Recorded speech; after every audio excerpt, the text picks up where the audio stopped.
ये वीडियो तो अभी तक देश में सबने देख लिया होगा, जिसमें आप साफ देख सकते हो कि कितना सारा पैसा जला हुआ है। लेकिन हैरानी की बात यह है कि सारा पैसा गायब हो चुका है और किसी को पता भी नहीं कि कहाँ गायब हुआ है। इस इंसिडेंट के लिए 3 मेंबर की एक कमेटी बनाई गई है, जिसके ऊपर पूरा जिम्मा है इसकी जांच और पड़ताल का। लेकिन सुप्रीम कोर्ट ने एक रिपोर्ट भी रिलीज़ करी है ट्रांसपेरेंसी के लिए, ताकि देश के सारे लोग इस वीडियो को भी देख सकें, इसकी फ़ोटोज़ भी देख सकें, और जो लेटर्स आपस में चीफ जस्टिस और जस्टिसेस के बीच में और जो रिपोर्ट रिलीज़ हुई है उसे सब लोगों के सामने रखा जा सके। और इस वीडियो में हम इस रिपोर्ट को ही डिटेल में देखेंगे। इस रिपोर्ट को पढ़ते वक्त कुछ कॉन्ट्राडिक्शंस मुझे दिखे और कुछ कमियां भी दिखी, जो हम काफ़ी डिटेल में डिस्कस करेंगे। तो चलिए फिर शुरू से शुरू करते हैं। 14 मार्च 2025 को लगभग रात को 11:30 बजे आग लगती है और इस आग के चपेट में स्टोर रूम और उसके आसपास के एरियाज भी आ जाते हैं। ये आग जस्टिस यशवंत वर्मा के घर में लगती है, जो उन्हें अलॉट हुआ है सरकार की तरफ से। जिस स्टोर रूम में आग लगी उसके जस्ट पास में सिक्योरिटी रूम भी है, और इस रूम में यूजुअली सीआरपीएफ के जवान की ड्यूटी रहती है। आग लगने की वजह शॉर्ट सर्किट बताया गया, और इस कमरे के अंदर 4 से 5 पैसों से भरी हुई बोरियां रखी हुई थी जो जल गई। और इस आग की खबर घर में काम करने वाले नौकर ने जस्टिस वर्मा के पर्सनल सेक्रेटरी को दी। उस पर्सनल सेक्रेटरी ने पीसीआर को कॉल करा, और फिर पीसीआर ने फायर सर्विसेज को कॉल करा। फायर सर्विसेज को अलग से कॉल नहीं किया गया था, और ये सब रिपोर्ट में लिखा हुआ है। और हर एक चीज़ पे ध्यान देना, क्योंकि जैसे ही आप जस्टिस वर्मा की जो रिपोर्ट पढ़ोगे, जो लेटर पढ़ोगे और उनकी सफाई सुनोगे, तब आपको कॉन्ट्राडिक्शंस दिखेंगे, इसलिए हर एक चीज़ पे ध्यान देना। अगला दिन यानी कि 15 मार्च 2025 को सिक्योरिटी गार्ड ने देखा कि मॉर्निंग में कुछ मलबा और जली हुई चीज़ें स्टोर रूम से निकाल के हटा दी गई थी। उसी दिन रात को लगभग 9 बजे के आसपास चीफ जस्टिस के कहने पे उनका रजिस्ट्रार कम सेक्रेटरी विजिट करता है जस्टिस वर्मा के रेसिडेंस को। वो सबसे पहले उनके पर्सनल असिस्टेंट को कॉल करता है। ध्यान देना, हर एक जज के पर्सनल असिस्टेंट है, तो आप कंफ्यूज मत हो जाना उस चीज़ को लेकर। मैं भी काफ़ी कंफ्यूज हो गया था जब ये रिपोर्ट्स पढ़ रहा था। तो चीफ जस्टिस के पर्सनल सेक्रेटरी ने जस्टिस वर्मा के पर्सनल सेक्रेटरी को कॉल करके बताया कि वो रेसिडेंस पे आए हैं जांच पड़ताल के लिए ऑब्वियसली। तो फिर दोनों पर्सनल सेक्रेटरी मिलके जस्टिस वर्मा के पास जाते हैं। जब आग लगी थी तब जस्टिस यशवंत वर्मा और उनकी वाइफ घर पे नहीं थे, वो मध्य प्रदेश थे। लेकिन 15 तारीख की रात तक वो लोग घर पे आ जाते हैं, और उस टाइम पे जस्टिस यशवंत वर्मा अपने ऑफिस में थे। तब ये दोनों पर्सनल सेक्रेटरी और जस्टिस यशवंत वर्मा जाके उस रूम के अंदर देखते हैं, और जो चीफ जस्टिस के पर्सनल सेक्रेटरी हैं वो देखते हैं कि पूरी जगह पे काला काला हो रखा है, दीवारें बिल्कुल दिख नहीं रही है, बहुत ज़्यादा अंधेरा हो रहा है। तो वो लोग अपने मोबाइल की टॉर्च जलाते हैं और उससे सारी चीज़ों को देखते हैं। सब कुछ जल चुका था, आधी अधूरी जली हुई चीज़ें भी रखी हुई थी, और छत से कुछ टूट के लटक रहा था। 10-15 मिनट उस रूम में रहने के बाद वो लोग बाहर आते हैं, और जस्टिस वर्मा के सेक्रेटरी बताते हैं कि ये रूम लॉक्ड नहीं था, ये सबके लिए एक्सेसिबल था, और इस रूम के अंदर जो चीज़ें काम में नहीं आती वो रखी जाती थी। यहीं पे मुझे पहला कॉन्ट्राडिक्शन दिखा, क्योंकि जो डॉक्यूमेंट्स सुप्रीम कोर्ट ने निकाले थे उसके पेज नंबर 7 पे साफ लिखा हुआ है कि ये रूम ताला लगा के रखा जाता था। वहीं इन डॉक्यूमेंट्स में पेज नंबर 8 पे साफ लिखा हुआ है कि ये रूम सबके लिए एक्सेसिबल था। तो फिर सही क्या है? क्योंकि ये एक बहुत बड़ा डिफरेंस क्रिएट कर सकता है इन्वेस्टिगेशन में। 21 मार्च 2025 को chief justice of India letter लिखते हैं chief justice of Delhi high court DK Upadhyay को, हाईलाइट करने के लिए बोलते हैं इस इंसिडेंट के फैक्ट्स को, और साथ ही जस्टिस यशवंत वर्मा से रिटर्न में रिस्पांस लेने के लिए बोलते हैं 22 मार्च को दोपहर 12 बजे तक। और साथ ही 3 सवाल पूछते हैं जिनके जवाब जस्टिस यशवंत वर्मा से मांगे जाते हैं। पहला सवाल था कि इस पैसे को वो क्या सोचते हैं कि कैसे आया। दूसरा था कि ये सोर्स क्या है इन पैसों का। तीसरा क्वेश्चन पूछा गया कि 15 तारीख को मॉर्निंग में इन पैसे को किसने हटाया।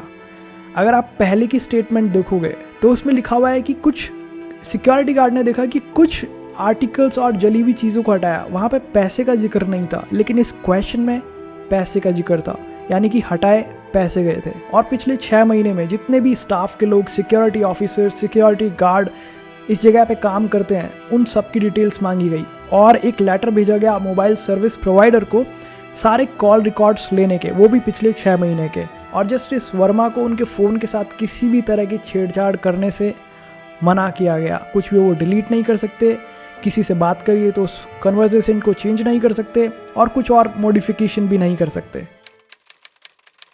22 मार्च 2025 को जस्टिस यशवंत वर्मा अपना रिटर्न रिस्पांस देते हैं और इसमें वो सारी चीज़ें बताते हैं कि किस तरह से आग लगी और उन्हें क्या क्या इन्फॉर्मेशन थी।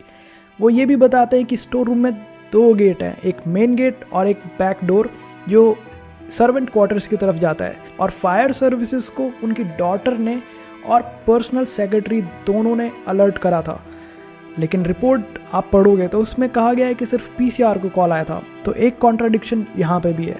उसके अलावा जस्टिस वर्मा ये कहते हैं कि जब आग लगी थी तो सेफ्टी रीजंस की वजह से उनके स्टाफ को, उनके फैमिली मेम्बर्स को, सबको वहाँ से हटा दिया गया था।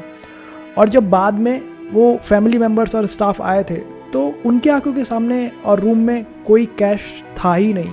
इसका मतलब ये है कि कैश कभी देखा ही नहीं स्टाफ के मेंबर्स ने, उनके फैमिली मेंबर्स ने और उन्होंने पूरी तरह से मना करा है कैश का या करेंसी का किसी भी तरह से उस रूम में प्रेजेंट होने का। उन्होंने ये भी कहा है कि जब personal secretary of chief justice आए थे उनके घर पे देखने के लिए रात को 9 बजे 15 तारीख को, तब भी उस रूम में कुछ करेंसी या कैश नहीं था। इस लेटर में जस्टिस वर्मा ने बार बार यही चीज़ कही कि उन्हें कभी कैश दिखाया नहीं गया, उनके स्टाफ को भी कभी कैश दिखाया नहीं गया। और इस इंसिडेंट को बताते हुए डिटेल में उन्होंने ये बताया कि कुछ चीज़ें जो बचाई जा सकती थी आग से, या कुछ चीज़ें जो आधी जली हुई थी और उन्हें बचाया जा सकता था, उन्हें निकाल लिया गया था रूम से। और सवालों के जवाब में उन्होंने यही कहा कि स्टोर रूम उनके घर का पार्ट नहीं है, वो घर में रहते हैं लेकिन स्टोर रूम थोड़ा बाहर की तरफ है अलग से।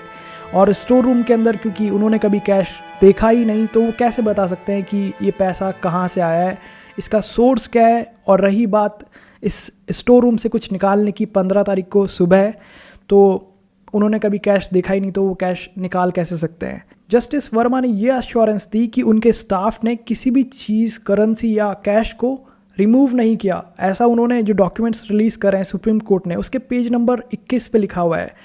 और ये लेटर है जो वो chief justice of Delhi high court DK Upadhyay को भेज रहे हैं। लेकिन वहीं अगर आप पेज नंबर 19 को देखोगे तो वहाँ पे लिखा हुआ है कि कुछ चीज़ें जो बचाई जा सकती थी वो निकाली हुई है, लेकिन घर के ही पार्ट में रखी हुई है अभी तक, और सारी चीज़ें बिल्कुल वैसे की वैसी है, लेकिन कुछ चीज़ें निकाली गई थी। एक तरफ ये बोलना और एक तरफ बोलना कि किसी चीज़ को रिमूव नहीं किया गया है, ये 2 अलग अलग तरह के स्टेटमेंट्स हैं और कॉन्ट्राडिक्टरी हैं। इसके बाद 22 मार्च को ही जस्टिस DK उपाध्याय ने चीफ जस्टिस ऑफ इंडिया को लेटर दिया और उस लेटर में सारी चीज़ें अटैच करी, जैसे return response of justice Verma और कॉल रिकॉर्ड्स दिए, और हाई कोर्ट के जो लोग रजिस्टर्ड थे और काम कर रहे थे उस रेसिडेंस पे 6 महीने के अंदर, उन सब की डिटेल्स दी, इंटरनेट प्रोटोकॉल की डिटेल्स और पर्सनल सिक्योरिटी की जो डिटेल्स है 6 महीने की, वो अभी तक नहीं दी गई थी 22 तारीख तक। और अभी के टाइम पे जस्टिस वर्मा को जुडिशियल ड्यूटीज से रिलीव कर दिया गया है, लेकिन एडमिनिस्ट्रेटिव ड्यूटीज़ अभी भी है उनकी, क्योंकि एक जस्टिस, और वो भी 3rd senior most justice of Delhi high court, उनके पास में बहुत सारा वर्कलोड होता है, बहुत सारे काम होते हैं, सिर्फ जुडिशियल वर्क नहीं होता, एडमिनिस्ट्रेटिव वर्क भी होता है। तो अब ये सारा वर्कलोड 4th सीनियर मोस्ट जज को शिफ्ट करा जाएगा और जस्टिस यशवंत वर्मा को उनके पेरेंट कोर्ट यानी कि इलाहाबाद हाई कोर्ट में भेजने की अनुमति सुप्रीम कोर्ट की तरफ से आ गई है। और 3 मेंबर की कमेटी बनाई है इस पूरी इंसिडेंट को जांच पड़ताल करने के लिए। और Allahabad high court bar association इसके अगेंस्ट में है, वो लोग प्रोटेस्ट कर रहे हैं और उन लोगों ने इम्पीच करने की बात करी है जस्टिस यशवंत वर्मा को। इम्पीच यानी कि हटाया जाए जज को। इसके लिए पार्लियामेंट की ज़रूरत होगी, पार्लियामेंट में पूरा प्रोसेस होता है, उसके बाद जाके किसी जज को हटाया जा सकता है। तो ये सब अभी प्रेजेंट में चल रहा है। और जो पहले 5 पुलिस पर्सनल थे आग लगने के बाद पहुंचे थे रेसिडेंस पे, उनके भी फ़ोन सबमिट कर लिए गए हैं। और आई होप आपको अब पूरा इंसिडेंट अच्छे से समझ में आ गया हो। और इस चैनल पे हम लोग भारत की बात करते हैं, भारत के लोगों से, तो आप प्लेलिस्ट को जाके देख सकते हो। एक क्रिप्टो प्लेलिस्ट दिखेगी आपको, उसमें बेसिकली हमने हिंदी में समझाया है सब कुछ, क्योंकि हिंदी में बहुत कम वीडियोज़ हैं क्रिप्टो के फंडामेंटल्स को समझाने के लिए, तो आप वो देख सकते हो। उसके अलावा बाकी प्लेलिस्ट भी आप चेक कर सकते हो और इस चैनल को सब्सक्राइब कर सकते हो, इस वीडियो को लाइक भी कर सकते हो, क्योंकि उसकी वजह से ही ये वीडियो बाकी लोगों तक जाएगा आगे, और इसी तरह से हम इस चैनल को और ग्रो कर पाएंगे। तो मिलते हैं फिर नेक्स्ट वीडियो में।